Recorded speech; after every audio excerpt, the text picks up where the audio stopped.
നമുക്ക് പ്രാർത്ഥനയോടുകൂടി ഇന്നത്തെ ധ്യാനം ആരംഭിക്കാം. പരിശുദ്ധാത്മാവായ ദൈവമേ, എഴുന്നള്ളി വരണമേ എന്ന് പ്രാർത്ഥിക്കുന്നു. അടിയൻ്റെ മേൽ നിൻ്റെ ആത്മശക്തി പകരണമേ, അധരങ്ങൾ തുറക്കണമേ. നീ തരുന്ന വാക്കുകൾ ഉപയോഗിച്ച് നീ തരുന്ന കാര്യങ്ങൾ പറയുവാൻ ദൈവത്തിൻ്റെ പരിശുദ്ധാത്മാവ് ശക്തി പ്രദാനം ചെയ്യണമെന്ന് പ്രാർത്ഥിക്കുന്നു. കർത്താവ്, ശ്രോതാക്കളിൽ അവരുടെ ഹൃദയങ്ങളിൽ ആത്മാവ് പ്രവർത്തിക്കണമേ. കർത്താവെ, അത് അവരുടെ ഹൃദയത്തിൽ ആഴമായി പതിയാനും അവരുടെ അസ്ഥി മജ്ഞകളെ തുളച്ച് കയറാനും ജീവിതത്തിൽ മാറ്റങ്ങളുണ്ടായി ക്രിസ്തുവിൻ്റെ ഹിതപ്രകാരം ജീവിച്ച് നിന്നെ സ്വീകരിച്ച് നിന്നെ രക്ഷകനായി അംഗീകരിച്ച് കർത്താവെ രക്ഷ പ്രാപിക്കുവാനും കർത്താവ് കാരണമാക്കണമേ, ശക്തീകരിക്കണമേ. നിൻ്റെ സാന്നിധ്യം ഞങ്ങളുടെ കൂടെ ഇരിക്കണമേ. യേശു കർത്താവിൻ്റെ നാമത്തിൽ തന്നെ ആമീൻ. നമ്മൾ ഗലാത്യ ലേഖനമാണ് 5-ാം അധ്യായം 21 വരെ നമ്മൾ കഴിഞ്ഞ ആഴ്ച ചർച്ചാ വിഷയമാക്കി ധ്യാനിച്ചു. നമുക്ക് അതിനുശേഷം 5-ാം അധ്യായം 22 മുതൽ നമുക്കിന്ന് ചിന്തിക്കാം. 5-ാം അധ്യായം 19, 20, 21 വാക്യങ്ങളിൽ ജഡത്തിൻ്റെ വ്യാപാരങ്ങളുടെ ഒരു ലിസ്റ്റാണ് പൗലോസ് തന്നിരുന്നത്. അതിൽ ഒരു പ്രവൃത്തി എന്ന് പറയുന്നത് അശുദ്ധിയെക്കുറിച്ചാണ്. മത്തായിയുടെ സുവിശേഷം 5:28 യേശു കർത്താവ് പറഞ്ഞിരിക്കുന്നത്, ആസക്തിയോടെ സ്ത്രീയെ നോക്കുന്നവൻ ഹൃദയത്തിൽ അവളുമായി വ്യഭിചാരം ചെയ്തു കഴിഞ്ഞു. ഒരു പ്രവൃത്തി അത് പാപമായി തീരുന്നത് കണ്ണിൻ്റെ ദുരാശ ഒരു നോട്ടം കൊണ്ട് അങ്ങ് സംഭവിക്കുകയാണ്. അത് പ്രവൃത്തി ചെയ്തതിന് തുല്യമായിട്ട് തന്നെ കണക്കാക്കപ്പെടുന്നത്. അത് അശുദ്ധി എന്നുള്ള തെറ്റാണെന്ന് നമ്മൾ മനസ്സിലാക്കണം. വേറൊരു തിന്മ അവിടെ ലിസ്റ്റ് ചെയ്തിരിക്കുന്നത് പകയെക്കുറിച്ചാണ്. ലേവ്യ പുസ്തകം 19:17 സഹോദരരെ ഹൃദയം കൊണ്ട് വെറുക്കരുത്, അയൽക്കാരനെ ശാസിക്കണം, അല്ലെങ്കിൽ അവൻ മൂലം നീ തെറ്റുകാരനാകും. ഇതെല്ലാം ആയാലും നമ്മൾ ഹൃദയം കൊണ്ട് അവനെ സ്നേഹിക്കാൻ വേണ്ടത്, വെറുക്കരുത് അല്ല ചെയ്യേണ്ടത്. 1 യോഹന്നാൻ 2:9 യോഹന്നാൻ അപ്പോസ്തലൻ നമ്മളോട് പറയുകയാണ്, താൻ പ്രകാശത്തിലാണെന്ന് പറയുകയും അതേസമയം തൻ്റെ സഹോദരനെ ദേഷിക്കുകയും ചെയ്യുന്നവൻ ഇപ്പോഴും അന്ധകാരത്തിൽ തന്നെയാണ്. സ്നേഹിക്കുന്നു എന്ന് പറയുകയും അവനെ സ്നേഹിക്കാതിരിക്കുകയും ചെയ്യുന്നു. അന്ധകാരത്തിലാണ് അവൻ ഇപ്പോഴും എന്ന് മനസ്സിലാക്കിക്കോണം.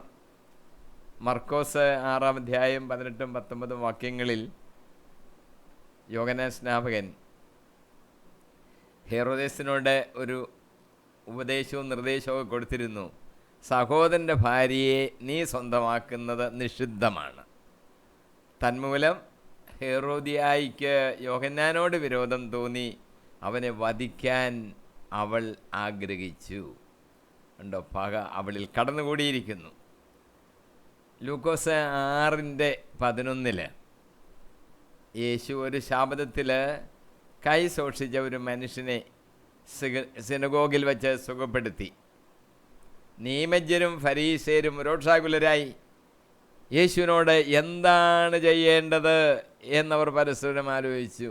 ഒരു നല്ല പ്രവൃത്തി ചെയ്തതിനാണ് യേശുവിനോട് ഇനി എന്താ ചെയ്യേണ്ടതെന്നാണ് അവരാലോചിക്കുന്നത്. പക, ഇതെല്ലാം തെറ്റാണെന്ന് നമ്മൾ മനസ്സിലാക്കണം. യേശു സുവിശേഷ ഭാഗ്യങ്ങൾ പഠിപ്പിക്കുമ്പോൾ ഇങ്ങനെ പറഞ്ഞിരിക്കുന്നു. ലൂക്കോസ് 6:22 മനുഷ്യപുത്രൻ നിമിത്തം മനുഷ്യർ നിങ്ങളെ ദേഷിക്കുകയും പുറന്തള്ളുകയും അവഹേളിക്കുകയും നിങ്ങളുടെ പേര് ദുഷിച്ചതായി കരുതി തിരസ്കരിക്കുകയും ചെയ്യുമ്പോൾ നിങ്ങൾ ഭാഗ്യവാന്മാർ. നിങ്ങളുടെ പേര് ദുഷിച്ചതായിട്ട് അവർ കരുതുമ്പോൾ നിങ്ങൾ ഭാഗ്യവാന്മാരാണ്. മറ്റൊരു തിന്മ എന്ന് പറയുന്നത് അസൂയയെക്കുറിച്ചാണ്. സുഭാഷിതങ്ങൾ 14:30 പ്രശാന്തമായ മനസ്സ് ശരീരത്തിന് ഉന്മേഷം നൽകുന്നു, അസൂയ അസ്ഥികളെ ജീർണിപ്പിക്കുന്നു. ഈ ശരീരത്തിനൊരു ഉന്മേഷം കിട്ടുന്നതിന് എപ്പോഴാണ്? മനസ്സ് പ്രശാന്തമായിരിക്കണം. പ്രശാന്തമായ മനസ്സാണ് ഉന്മേഷം നൽകുന്നത്. അസൂയയുണ്ടെങ്കിലോ അസ്ഥികൾ ജീർണിക്കും. ചിലർ പറഞ്ഞു കേട്ടിട്ടില്ലേ, അസ്ഥികൾ പൊടിഞ്ഞു പൊടിഞ്ഞു പോകുന്ന രോഗമാണെന്ന്. ഇതിന് ഡയറക്റ്റായിട്ട് ഞാൻ പറയുകയല്ല, അസ്ഥികൾ ജീർണിക്കും അസൂയുള്ളവർക്ക്. യാക്കോബിൻ്റെ ലേഖനം 3-ാം അധ്യായം 6-ാം വാക്യത്തിൽ പറയുന്നു, എവിടെ അസൂയയും സ്വാർത്ഥമോഹവും ഉണ്ടോ അവിടെ ക്രമക്കേടും എല്ലാ ദുഷ്കർമ്മങ്ങളും ഉണ്ട്. യേശുവിനെ വിസ്തരിക്കുമ്പോൾ പീലാത്തോസ് ഇങ്ങനെ ചോദിച്ചു, ഞാൻ ആരെ വിട്ടുതരണമെന്നാണ് നിങ്ങൾ ആഗ്രഹിക്കുന്നത്? ഒരു തടവുകാരനെ തിരുനാളിൽ വിട്ടുകൊടുക്കുന്ന പതിവ് അന്നുണ്ടായിരുന്നത് കൊണ്ടാണ് പീലാത്തോസ് അങ്ങനെ ചോദിച്ചത്. മത്തായിയുടെ സുവിശേഷം 27:18 ഇങ്ങനെ പറഞ്ഞിരിക്കുന്നു, അസൂയ നിമിത്തമാണ് അവർ അവനെ ഏൽപ്പിച്ചു കൊടുത്തതെന്ന് പീലാത്തോസ് അറിഞ്ഞിരുന്നു. പീലാത്തോസിനെ ഈ വിവരങ്ങളൊക്കെ കിട്ടിയിട്ടുണ്ട്. എങ്ങനെയെങ്കിലും യേശുവിനെ മോചിപ്പിച്ച് വിടണമെന്ന് പീലാത്തോസിൻ്റെ മനസ്സിൽ ഒരു ആശയമുണ്ട്. അതുകൊണ്ടാണ് ചോദിക്കുന്നത്, ആരെയാ ഞാൻ മോചിപ്പിച്ച് തരേണ്ടത് ഈ പെരുന്നാളിൽ എന്ന്. പീലാത്തോസിന് മനസ്സിലായി അസൂയ നിമിത്തമാണ് യേശുവിനെ അവർ വിസ്തരിക്കാൻ അവിടെ കൊണ്ടുവന്ന് വെച്ചേക്കുന്നത്. അസൂയ എന്തിൻ്റെ കാര്യത്തിലാണ്? യേശു സൽപ്രവൃത്തികൾ ചെയ്യുന്നു, അതുകൊണ്ട് യേശുവിൻ്റെ പേര് എല്ലായിടത്തും പ്രചരിക്കുന്നു. പരീശർക്കും നിയമജ്ഞർക്കും ഒക്കെ അവരെ കുറ്റം പറയുന്നത് കൊണ്ട് ഇവനെ എങ്ങനെയും ഇല്ലാതാക്കണം, ഇവനോട് അസൂയ തോന്നുകയാണ്. ഇതാണ് അവരുടെ പ്രശ്നം. അസൂയ വലിയ ഒരു കുഴപ്പമുണ്ടാക്കുന്ന ഒരു തിന്മയാണെന്ന് നമ്മൾ മനസ്സിലാക്കിയിരിക്കണം. വേറെ ഒരു തിന്മയുടെ ലിസ്റ്റിൽ പറഞ്ഞിരിക്കുന്നത് മദ്യപാനത്തെക്കുറിച്ചാണ്. സുഭാഷിതങ്ങൾ 20:1 വീഞ്ഞ് പരിഹാസകനും മദ്യം കലഹക്കാരനുമാണ്, അവയ്ക്ക് അടിമപ്പെടുന്നവന് വിവേകമില്ല. ഒരു കുഴപ്പമില്ല, കുടിച്ച് വീട്ടിൽ കിടന്നാൽ മതിയെന്ന് വിചാരിക്കും. വിവേകമില്ലാത്തവനാണെന്ന് മനസ്സിലാക്കിക്കോണം. എഫേസോസ് 5:18 നിങ്ങൾ വീഞ്ഞ് കുടിച്ച് ഉന്മത്തരാകരുത്, അതിൽ ദുരാശക്തിയുണ്ട്, മറിച്ച് ആത്മാവിനാൽ പൂരിതരാകുവീൻ. നമ്മൾ പൂരിതരാകണം എവിടെ? ആത്മാവിൽ, വീഞ്ഞ് കുടിച്ചിട്ടല്ല. സദാ ജാഗരൂകരായിരിക്കണമെന്ന് കാണിക്കുവാൻ യേശു ഒരു ഉപമ പറഞ്ഞു, ഭൃത്യന്മാരുടെ ഒരു ഉപമ. ലൂക്കോസിൻ്റെ സുവിശേഷം 12:43-46 വരെ വാക്യങ്ങളിൽ, യജമാനൻ വരുമ്പോൾ ജോലിയിൽ വ്യാപൃതനായി കാണപ്പെടുന്ന ഭൃത്യൻ ഭാഗ്യവാനാണ്. അവൻ തൻ്റെ സകല സ്വത്തുക്കളുടെയും മേൽ അവനെ നിയമിക്കും.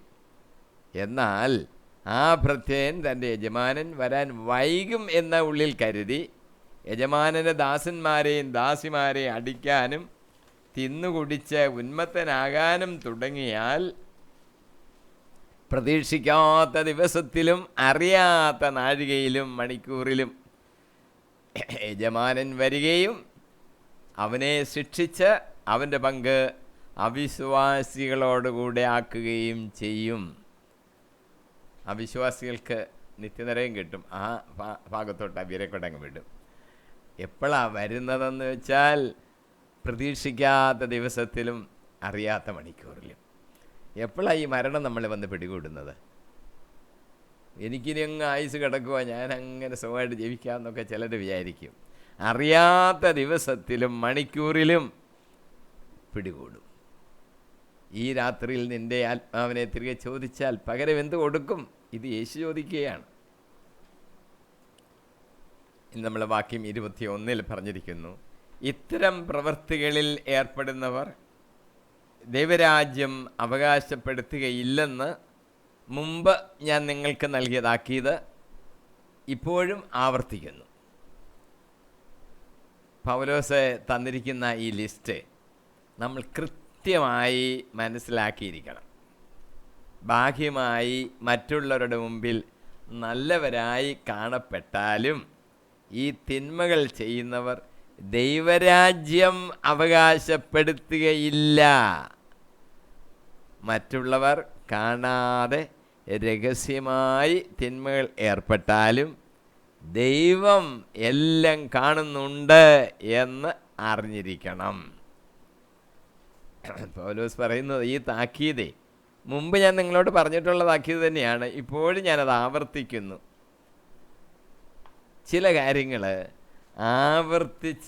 ആവർത്തിച്ച് ഉത്ബോധിപ്പിക്കേണ്ടിയിരിക്കുന്നു എന്ന് സാരം. എത്ര പറഞ്ഞാലും ഉൾക്കൊള്ളാത്തവരും അനുസരിക്കാത്തവരുണ്ട്. വരാൻ പോകുന്ന ശിക്ഷാവിധിയിൽ നിന്നും ഒഴിഞ്ഞിരിക്കുവാൻ ആർക്കും സാധ്യമല്ല. അതുകൊണ്ട് നമ്മൾ ഈ ആവർത്തിച്ച് പൗലോസ് പറഞ്ഞ ഈ കാര്യം മനസ്സിലാക്കി അനുസരിക്കണം. ഇനി നമ്മൾ 22-23 വാക്യത്തിലോട്ട് പ്രവേശിക്കുകയാണ്. എന്നാൽ ആത്മാവിൻ്റെ ഫലങ്ങൾ സ്നേഹം, ആനന്ദം, സമാധാനം, ക്ഷമ, ദയ, നന്മ, വിശ്വസ്തത, സൗമ്യത, ആത്മസംയമനം ഇവയാണ്. ഇവയ്ക്കെതിരായി ഒരു നിയമവും ഇല്ല. നന്മയുടെ ഒരു ലിസ്റ്റാണ് പൗലോസ് ഇവിടെ പറഞ്ഞിരിക്കുന്നത്. ലിസ്റ്റ് 9 ഉണ്ട് താനും. ജഡത്തിൻ്റെ വ്യാപാരങ്ങൾ എന്നാണ് പൗലോസ് ഉപയോഗിക്കുന്ന വാക്ക്, ഡീഡ്സ്.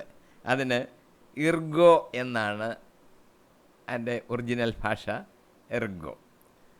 എന്നാൽ ആത്മാവിൻ്റെ ഫലങ്ങളെന്നാണ് പറഞ്ഞിരിക്കുന്നത്, ഫ്രൂട്ട്സ്. അതിനുപയോഗിച്ചിരിക്കുന്ന വാക്ക് കാർപ്പോസ്. ജഡത്തിൻ്റെ വ്യാപാരങ്ങൾ എന്നാണ് പറഞ്ഞത്, എങ്കിലും ജലത്തിൻ്റെ ഫലങ്ങൾ എന്ന് വേണേലും പ്രയോഗിക്കാം, തെറ്റൊന്നുമില്ല. അങ്ങനെ പൗലോസ് ഉപയോഗിച്ചിട്ടുണ്ട്. റോമർ 6:21 ഇന്ന് നിങ്ങൾക്ക് ലജ്ജാവഹമായി തോന്നുന്ന അക്കാര്യങ്ങളിൽ നിന്ന് നിങ്ങൾക്ക് എന്ത് ഫലം കിട്ടി? അവയുടെ അവസാനം മരണമാണ്. ഈ തിന്മ പ്രവർത്തിച്ചതിൻ്റെ കാര്യമാണ് പറയുന്നത്. അവരുടെ അവസാനം മരണമാണ്. എന്തോ ഫലം നിങ്ങൾക്ക് കിട്ടി? റോമർ 7:5 നാം ശാരീരിക അഭിലാഷങ്ങൾക്കനുസരിച്ച് ജീവിച്ചിരുന്നപ്പോൾ മരണത്തിനു വേണ്ടി ഫലങ്ങൾ പുറപ്പെടുവിക്കുവാൻ നിയമം വഴി പാപകരമായ ദുരാശകൾ നമ്മുടെ അവയവങ്ങളിൽ പ്രവർത്തിച്ചിരുന്നു. നേരത്തെ ഉള്ളൊരു കാര്യമാണ്, ഇപ്പോഴല്ല. നമ്മുടെ അവയവങ്ങളിൽ ഈ ദുരാശകൾ, പാപകരമായ ദുരാശകൾ പ്രവർത്തിച്ചുകൊണ്ടിരുന്നു. അത് മരണത്തിന് വേണ്ടിയുള്ള ഫലങ്ങളാണ് പുറപ്പെടുവിച്ചുകൊണ്ടിരുന്നത്. ഗലാത്യ ലേഖനത്തിൽ പറഞ്ഞിരിക്കുന്നത് പോലെ കൊളോസോസ് ലേഖനം 3:12-15 വരെയുള്ള വാക്യങ്ങൾ പൗലോസ് ചില നന്മയുടെ ഫലങ്ങളെക്കുറിച്ച് പറഞ്ഞിട്ടുണ്ട്.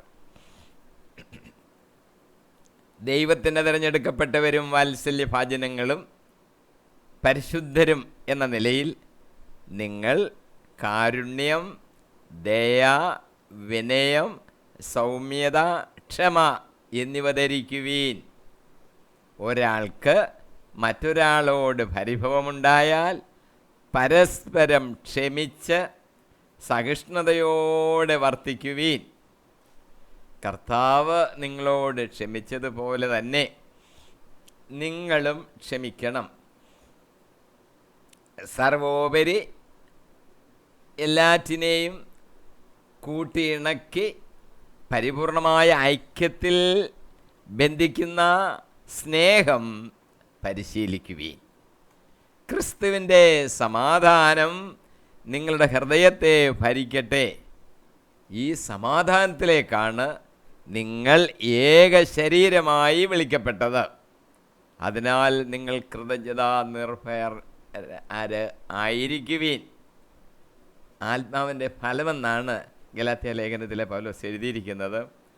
പരിശുദ്ധാത്മാവിൻ്റെ ാലുള്ള ഈ ഫലങ്ങൾ, ആ ലിസ്റ്റിലെ 9 ഫലങ്ങൾ എഴുതിയിട്ടുണ്ട്. പക്ഷേ 9 ഫലങ്ങൾ എന്നെങ്കിലും പൗലോസ് ഫലമെന്നുള്ള ഏകവചനമാണ് ഉപയോഗിച്ചിരിക്കുന്നത്. ഒരു ഓറഞ്ചിൽ 9 അല്ലികളുണ്ടെങ്കിൽ 9 അല്ലികളുള്ള ഒരു ഓറഞ്ച് എന്ന ഫലം. എന്ന് പറയുന്നത് പോലെ നമുക്കതിനെ എടുക്കാം. ഒരു ഫലം. ആ ഫലത്തിൽ ആദ്യം പറഞ്ഞിരിക്കുന്നത് സ്നേഹത്തെക്കുറിച്ചാണ്. അതുകൊണ്ട് സ്നേഹത്തെക്കുറിച്ച് നമുക്ക് അല്പം കൂടെ ധ്യാനിക്കാം.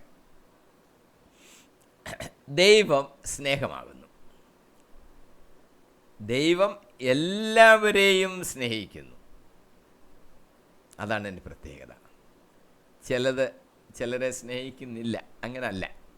എല്ലാവരെയും സ്നേഹിക്കുന്നു. സ്നേഹിക്കുന്നത് കൊണ്ടാണല്ലോ സൃഷ്ടിച്ചത് തന്നെ, രക്ഷിക്കാനും വന്നത് അതുകൊണ്ടാണല്ലോ. നാം ദൈവത്തെയും സഹോദരങ്ങളെയും സ്നേഹിക്കണം. നമുക്ക് ദൈവത്തെ സ്നേഹിക്കാൻ കടപ്പാടുണ്ട്, സഹോദരങ്ങളെയും നാം സ്നേഹിക്കണം.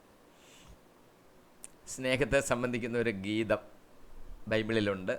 നമ്മളത് ചിന്തിച്ചതാണ്. 1 കൊരിന്ത്യർ 13-ാം അധ്യായം. പൗലോസ് എന്ന് എഴുതിയ ഗീതമാണെന്നാണ് വിചാരിക്കപ്പെടുന്നത്. 13 വാക്യങ്ങളുണ്ട്. നമ്മൾ ചിന്തിച്ചൊരു വിഷയമായതുകൊണ്ട് ഇപ്പോൾ അതിനെക്കുറിച്ച് വിശദമായിട്ട് നമ്മൾ പറയുന്നില്ല. ഇനി നമ്മൾ ചിന്തിക്കുന്ന കാര്യം ഒന്ന്, ദൈവം സ്നേഹമാകുന്നു. സങ്കീർത്തനം 146:8 കർത്താവ് അന്ധരുടെ കണ്ണ് തുറക്കുന്നു, അവിടുന്ന് നിലം പറ്റിയവരെ എഴുന്നേൽപ്പിക്കുന്നു, അവിടുന്ന് നീതിമാന്മാരെ സ്നേഹിക്കുന്നു. യോഹന്നാൻ്റെ സുവിശേഷം 3:16 ബൈബിളിൻ്റെ രത്ന ചുരുക്കം എന്ന് പറയുന്ന ആ വാക്യം കണവടിക്കുന്ന എല്ലാവരും. അവനിൽ വിശ്വസിക്കുന്ന ഏവനും നശിച്ചു പോകാതെ നിത്യജീവൻ പ്രാപിക്കുന്നതിന് വേണ്ടി തൻ്റെ ഏകജാതനെ നൽകുവാൻ തക്കവിധം ദൈവം ലോകത്തെ അത്രമാത്രം സ്നേഹിച്ചു. ബൈബിൾ മൊത്തം പറയുന്നതിൻ്റെ ചുരുക്കം അതാ. പിതാവായ ദൈവം നമ്മളെ സ്നേഹിച്ചു, പുത്രനെ അയക്കാൻ ഈ ലോകത്തെയാ സ്നേഹിച്ചത്, പാപത്തിൽ നിറഞ്ഞു കിടക്കുന്ന ഈ ലോകത്തെ. എന്തിനാ? യേശുക്രിസ്തുവിൽ വിശ്വസിക്കുന്ന സകലർക്കും നിത്യജീവൻ ലഭിക്കാൻ വേണ്ടി. അത്രമാത്രം നമ്മളെ സ്നേഹിച്ചു. ദൈവത്തെ സ്നേഹിക്കുവാൻ വചനം നമ്മളോട് ആവശ്യപ്പെടുന്നുണ്ട്. യൂദാസിൻ്റെ ലേഖനം 21-ാം വാക്യം, നിത്യജീവിതത്തിനായി നമ്മുടെ കർത്താവായ യേശു ക്രിസ്തുവിൻ്റെ കാരുണ്യത്തെ ഉറ്റുനോക്കിക്കൊണ്ട് ദൈവസ്നേഹത്തിൽ നിങ്ങളെ തന്നെ കാത്തുകൊള്ളുവീൻ. സ്നേഹമെന്ന് പറയുന്നത് സർവ്വപ്രാധാന്യമുള്ളൊരു കാര്യമാണ്. 1 യോഹന്നാൻ 4:16 ദൈവത്തിന് നമ്മോടുള്ള സ്നേഹം നാം അറിയുകയും അതിൽ വിശ്വസിക്കുകയും ചെയ്തിരിക്കുന്നു. ദൈവം സ്നേഹമാണ്. സ്നേഹത്തിൽ വസിക്കുന്നവൻ ദൈവത്തിലും ദൈവം അവനിലും വസിക്കുന്നു. ക്രിസ്തുവിനോട് നാം സ്നേഹമുള്ളവരായിരിക്കണം. യോഹന്നാൻ 14:15-16 വാക്യങ്ങളിൽ യേശു പറയുകയാണ്, നിങ്ങൾ എന്നെ സ്നേഹിക്കുന്നു എങ്കിൽ എൻ്റെ കൽപ്പനകൾ പാലിക്കും. ഞാൻ പിതാവിനോട് അപേക്ഷിക്കുകയും എന്നേക്കും നിങ്ങളോടുകൂടി ആയിരിക്കുവാൻ മറ്റൊരു സഹായകനെ അവിടുന്ന് നിങ്ങൾക്ക് തരികയും ചെയ്യും. ഞാൻ നിങ്ങളെ സ്നേഹിക്കുന്നു, നിങ്ങൾക്ക് വേണ്ടി ഞാൻ മറ്റൊരു സഹായകൻ പരിശുദ്ധാത്മാവിനെ തരികയും ചെയ്യും. 1 പത്രോസ് 1:8 വാക്യം, അവനെ നിങ്ങൾ കണ്ടിട്ടില്ലെങ്കിലും സ്നേഹിക്കുന്നു, ഇപ്പോൾ കാണുന്നില്ലെങ്കിലും അവനിൽ വിശ്വസിച്ചുകൊണ്ട് അവാച്യവും മഹത്വപൂർണവുമായ സന്തോഷത്തിൽ നിങ്ങൾ മുഴുകുന്നു. ക്രിസ്തുവിനോടുള്ള സ്നേഹം, അതിൻ്റെ ചില ദൃഷ്ടാന്തങ്ങൾ നമുക്ക് ബൈബിളിൽ കാണുവാൻ സാധിക്കും. ചില ഉദാഹരണങ്ങൾ ഞാനൊന്ന് ചൂണ്ടിക്കാണിക്കുകയാണ്. 1 ലൂക്കോസ് 4:47 ലൂക്കോസ് 4:47 കണ്ണുനീര് കൊണ്ട് യേശുവിൻ്റെ പാദം കഴുകിയ പാപിനിയായ സ്ത്രീയെക്കുറിച്ച് യേശു പരീശനോട് പറയുകയാണ്, ഇവളുടെ നിരവധിയായ പാപങ്ങൾ ക്ഷമിക്കപ്പെട്ടിരിക്കുന്നു, എന്തെന്നാൽ ഇവൾ അധികം സ്നേഹിച്ചു. ആരോടെ അല്പം സ്നേഹിക്കപ്പെടുന്നുവോ അവൻ അല്പം സ്നേഹിക്കുന്നു. സ്നേഹം എത്രമാത്രം കൂട്ടാൻ നമ്മൾ ശ്രമിച്ചുകൊണ്ടിരിക്കണം, കൂടുതൽ നമ്മളോടങ്ങ് ക്ഷമിക്കും. രണ്ടാമത് യോഹന്നാൻ്റെ സുവിശേഷം 11:16 ദീദിമോസ് എന്ന തോമസ് അപ്പോസ്തലൻ മറ്റ് ശിഷ്യന്മാരോട് പറയുക, അവനോടൊപ്പം മരിക്കാൻ നമുക്കും പോകാം. എത്ര ധൈര്യത്തോടാ തോമസ് അപ്പോസ്തലൻ പറഞ്ഞത്. നമ്മളും അതുപോലെ തന്നെ പറയാൻ തയ്യാറായിരിക്കണം. അവനോടൊപ്പം മരിക്കാൻ നമുക്കും പോകാം. നമ്മളും പോകണം യേശു ക്രിസ്തുവിനോട് കൂടി മരിക്കുവാൻ. മൂന്നാമത്തെ ഒരു ദൃഷ്ടാന്തം യോഹന്നാന്റെ സുവിശേഷം 12:3 ബഥാനിയയിലെ ലാസറിൻ്റെ വീട്ടിൽ വെച്ച് നടക്കുകയാണ്.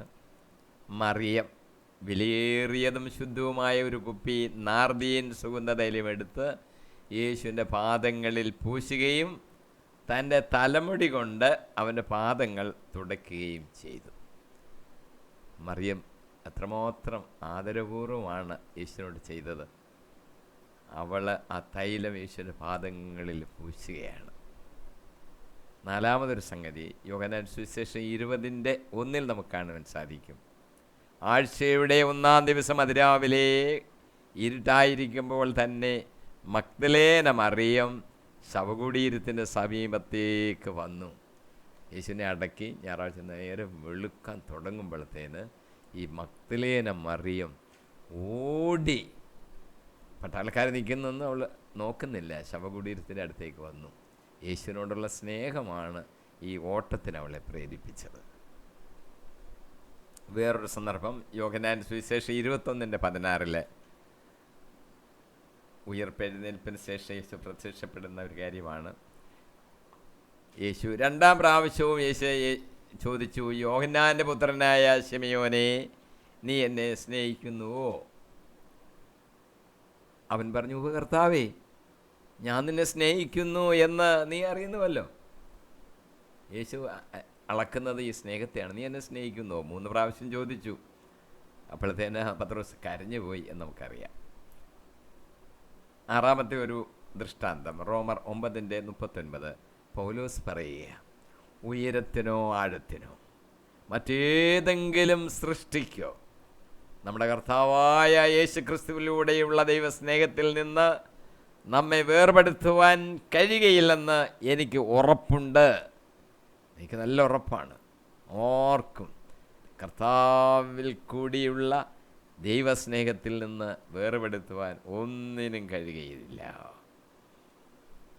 7-ാമതൊരു കാര്യം കൊണ്ട് അറിഞ്ഞിരിക്കണം. 1 കൊരിന്ത്യർ 13:7 പറയുകയാണ്, സ്നേഹം സകലതും സഹിക്കുന്നു. സ്നേഹം സകലതും സഹിക്കുന്നു. അതാണ് സ്നേഹം. ഇത് സ്നേഹമാണോ അല്ലയോ തിരിച്ചറിയുന്നത് എങ്ങനെയാണ്? സഹിക്കാൻ കഴിവുണ്ടോ? സഹിക്കുന്നില്ലെങ്കിൽ അതിന് സ്നേഹമെന്ന് പറയാനൊക്കത്തില്ല.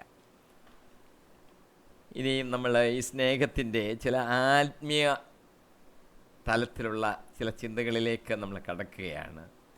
1-ാമത്തെ കാര്യം, സ്നേഹമെന്ന് പറയുന്നത് ദിവ്യമായ ഒന്നാണ്. യേശു പറഞ്ഞു, പിതാവ് എന്നെ സ്നേഹിച്ചതുപോലെ ഞാനും നിങ്ങളെ സ്നേഹിച്ചു, നിങ്ങൾ എൻ്റെ സ്നേഹത്തിൽ നിലനിൽക്കുവിൻ. 2-ാമത്തെ ഒരു കാര്യം, സ്നേഹം നിർബന്ധിക്കുന്നതാണ്. 2 കൊരിന്ത്യർ 5:14 ഒരുവൻ എല്ലാവർക്കും വേണ്ടി മരിച്ചു എന്നും അതിനാൽ എല്ലാവരും മരിച്ചുവെന്നും ഞങ്ങൾക്ക് ബോധ്യമുള്ളതിനാൽ ക്രിസ്തുവിൻ്റെ സ്നേഹം ഞങ്ങൾക്ക് ഉത്തേജനം നൽകുന്നു, ഞങ്ങളെ നിർബന്ധിക്കുന്നു. ഞങ്ങൾ പ്രവർത്തിക്കുവാൻ കർത്താവിൻ്റെ സ്നേഹമാണ് ഞങ്ങളെ നിർബന്ധിക്കുന്നത്. ഈ സുവിശേഷ വേലയോ മറ്റ് കാര്യങ്ങളോ സൽപ്രവർത്തികളോ ചെയ്യുന്നതിന് നമുക്ക് ഉത്തേജനം തരുന്നത്, നമ്മളെ പ്രേരിപ്പിച്ചുകൊണ്ടിരിക്കുന്നത്, നിർബന്ധിച്ചുകൊണ്ടിരിക്കുന്നത് ദൈവത്തിൻ്റെ സ്നേഹമാണ്. ആ സ്നേഹം നമുക്കുള്ളത് കൊണ്ട് നമ്മൾ നിർബന്ധിതരായി മാറുകയാണ്. വേറൊരു കാര്യം, സ്നേഹം ക്രൂശ് മരണത്തിന് സന്നദ്ധമായതാണ്. ഗലാത്യ ലേഖനം 2-ാം അധ്യായം 20-ാം വാക്യം പൗലോസ് പറയുക, ഞാൻ ക്രിസ്തുവിനോടുകൂടി ക്രൂശിതനായിരിക്കുന്നു, ഇനിമേൽ ഞാനല്ല ജീവിക്കുന്നത്, ക്രിസ്തുവാണ് എന്നിൽ ജീവിക്കുന്നത്. ഇങ്ങനെ പറയാൻ നമുക്കും കഴിയണം. ഞാനല്ല ജീവിക്കുന്നത്, ക്രിസ്തു എന്നിൽ ജീവിക്കുകയാണ്. എൻ്റെ ഇപ്പോഴത്തെ ഐഹിക ജീവിതം എന്നെ സ്നേഹിക്കുകയും എനിക്ക് വേണ്ടി തന്നെ ബലിയർപ്പിക്കുകയും ചെയ്ത ദൈവപുത്രനിൽ വിശ്വസിച്ചുകൊണ്ടുള്ള ജീവിതമാണ്. വേറൊരു കാര്യം സ്നേഹത്തെക്കുറിച്ചുള്ളത്, സ്നേഹം സ്നേഹിതർ എന്ന് വിളിക്കപ്പെടുവാൻ നമ്മളെ യോഗ്യരാക്കുന്നു. യോഹന്നാൻ്റെ സുവിശേഷം 15:15 യേശു പറയുക, ഞാൻ നിങ്ങളെ സ്നേഹിതന്മാർ എന്ന് വിളിച്ചു. യേശു ശിഷ്യന്മാരെന്നോ ദാസരെന്നോ ഒന്നുമല്ല വിളിക്കുന്നത്, സ്നേഹിതന്മാർ എന്ന് വിളിച്ചു. എന്തുകൊണ്ടെന്നാൽ യേശു അവരെ സ്നേഹിക്കുന്നു, അവരും യേശുവിനെ സ്നേഹിക്കുന്നു. സ്നേഹിക്കുന്നത് കൊണ്ട് നമ്മൾ സ്നേഹിതർ എന്ന് വിളിക്കപ്പെടും. കർത്താവ് നമ്മളെ സ്നേഹിതാവെന്ന് വിളിച്ചാൽ എന്തൊരു ഭാഗ്യമാണ്, അനുഗ്രഹമാണ്. ഇനിയും നമ്മൾ ചിന്തിക്കുന്നത്, സ്നേഹത്തെക്കുറിച്ച് ചില കാര്യങ്ങൾ നമ്മൾ അറിഞ്ഞിരിക്കണം. ചില നിർദ്ദേശങ്ങളുമൊക്കെ, ചില ഉപദേശങ്ങളൊക്കെ നമ്മൾ അറിഞ്ഞിരിക്കണം. ഒന്ന്, സ്നേഹം നിഷ്പക്ഷമായിരിക്കണം, കക്ഷിരഹിതമായിരിക്കണം. നിയമാവർത്തനം 10:19 പരദേശിയെ സ്നേഹിക്കുക, ഈജിപ്തിൽ നിങ്ങൾ പരദേശികളായിരുന്നു എന്ന് നിങ്ങൾ ഓർക്കണം. പരദേശികളെ നിങ്ങൾ സ്നേഹിക്കണം. എന്തുകൊണ്ടെന്നാൽ ഈജിപ്തിൽ നിങ്ങൾ പരദേശികളായിരുന്നു എന്നുള്ള കാര്യം നിങ്ങൾ ഓർക്കണം. നിങ്ങളൊരിക്കൽ പരദേശികളായിരുന്നില്ലേ? മറ്റ് പരദേശികളെ നിങ്ങൾ അത് ഓർത്തെങ്കിലും സ്നേഹിക്കണം. രണ്ടാമത്തെ കാര്യം, സ്നേഹം നിസ്വാർത്ഥമായിരിക്കണം. മത്തായി 22:29 നിന്നെപ്പോലെ നിൻ്റെ അയൽക്കാരനെയും സ്നേഹിക്കുക. സ്നേഹം ഉറ്റ സ്നേഹമായിരിക്കണം. 1 യോഹന്നാൻ 4:7 പറയുന്നു, പ്രിയപ്പെട്ടവരെ, നമുക്ക് പരസ്പരം സ്നേഹിക്കാം, എന്തെന്നാൽ സ്നേഹം ദൈവത്തിൽ നിന്നുള്ളതാണ്. സ്നേഹിക്കുന്ന ഏവനും ദൈവത്തിൽ നിന്ന് ജനിച്ചവനാണ്, അവൻ ദൈവത്തെ അറിയുകയും ചെയ്യുന്നു. നാലാമത്തെ കാര്യം, സ്നേഹം സങ്കടത്തിലായിരിക്കുന്നവരെ സന്ദർശിക്കുവാൻ ഉത്തേജനം നൽകുന്നു. യാക്കോബിൻ്റെ ലേഖനം 1:27 പിതാവായ ദൈവത്തിൻ്റെ മുമ്പിൽ പരിശുദ്ധവും നിഷ്കളങ്കവുമായ ഭക്തി ഇതാണ്, അനാഥരുടെയും വിധവകളുടെയും ഞെരുക്കങ്ങളിൽ അവരുടെ സഹായത്തിന് എത്തുക. രോഗികളെയൊക്കെ സന്ദർശിക്കുക, വിധവകളെ അവരുടെ ഞെരുക്കങ്ങളിൽ അവരെ സഹായിക്കുക, അനാഥരെ സഹായിക്കുക എന്നിങ്ങനെയുള്ള കാര്യങ്ങൾ സ്നേഹമുള്ളത് കൊണ്ട് ചെയ്യുന്നതാണ്. അത് നമ്മൾ ഓർത്തിരിക്കണം. അപ്പോൾ സ്നേഹം പ്രകടമാകത്തക്കൊണ്ടുള്ള പ്രവർത്തികളിൽ, സൽപ്രവർത്തികളിൽ നമ്മൾ മുഴുകണം. സ്നേഹത്തെ സംബന്ധിക്കുന്ന ചില ദൃഷ്ടാന്തങ്ങൾ നമുക്ക് ബൈബിളിൽ കാണാം. വേഗം ഒന്ന് ഓടിച്ചു നോക്കാം. 1 ശമൂവേൽ 18:3 യോനാഥാൻ ദാവീദിനെ പ്രാണതുല്യം സ്നേഹിച്ചതിനാൽ അവനുമായി ഒരു ഉടമ്പടി ഉണ്ടാക്കി. ഇനി 2 കൊരിന്ത്യർ 13:15 പൗലോസ് കൊരിന്ത്യസ്കാരോട് പറയുക, ഞാൻ അതീവ സന്തോഷത്തോടുകൂടി നിങ്ങളുടെ ആത്മാക്കൾക്ക് വേണ്ടി എനിക്കുള്ളതെല്ലാം ചെലവഴിക്കുകയും എന്നെ തന്നെ സമർപ്പിക്കുകയും ചെയ്തു. ആ സഭയ്ക്ക് വേണ്ടി പൗലോസ് അങ്ങ് സ്വയം സമർപ്പിക്കുകയാണ്. മൂന്നാമത്തെ കാര്യം, ഫിലിപ്പിയ ലേഖനത്തിൽ പൗലോസ് എഴുതുന്നു 1:8-9 യേശു ക്രിസ്തുവിൻ്റെ വാത്സല്യത്തോടെ നിങ്ങളെല്ലാവരെയും കാണാൻ ഞാൻ എത്രമാത്രം ആഗ്രഹിക്കുന്നു എന്നതിന് ദൈവം തന്നെ സാക്ഷി.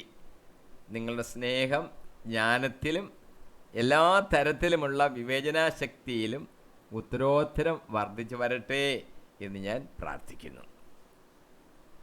പലതരത്തിലുള്ള സ്നേഹങ്ങളുണ്ട്. കുടുംബപരമായ സ്നേഹം, അതിൽ ദാമ്പത്യപരമായ സ്നേഹമുണ്ട്. ഉൽപ്പത്തി 24:67 ഇസ്ഹാക്ക് റബേക്കായെ തൻ്റെ അമ്മ സാറായുടെ കൂടാരത്തിലേക്ക് കൂട്ടിക്കൊണ്ടുപോയി. അവനവളെ ഭാര്യയായി സ്വീകരിച്ചു, അവനവളെ സ്നേഹിച്ചു. ഭാര്യമാരെ സ്നേഹിക്കണം എന്ന്. മാതൃസ്നേഹത്തെക്കുറിച്ച് യോഹന്നാൻ 19:25 പറയുന്നു, യേശുവിൻ്റെ കുരിശിനരികെ അവൻ്റെ അമ്മയും അമ്മയുടെ സഹോദരിയും കൊളോപ്പാസിൻ്റെ ഭാര്യ മറിയവും മഗ്ദലേനക്കാരി മറിയവും നിൽക്കുന്നുണ്ടായിരുന്നു. കുരിശിൻ്റെ ചുവട്ടിൽ നിൽക്കുന്ന ആരൊക്കെയാണ്? ലിസ്റ്റ. യേശുവിൻ്റെ അമ്മ മറിയം മാതൃസ്നേഹത്തിൻ്റെ പ്രതീകമാണ്, കാണിക്കുകയാണ്. പിതൃസ്നേഹത്തെക്കുറിച്ച് നമുക്ക് കാണാൻ സാധിക്കും. ധൂർത്തപുത്രൻ്റെ ഉപമയിൽ ലൂക്ക 15:20 ദൂരെ വെച്ച് തന്നെ പിതാവ് അവനെ കണ്ടു, അവൻ മനസ്സലിഞ്ഞ് ഓടിച്ചെന്ന് അവനെ കെട്ടിപ്പിടിച്ച് ചുംബിച്ചു.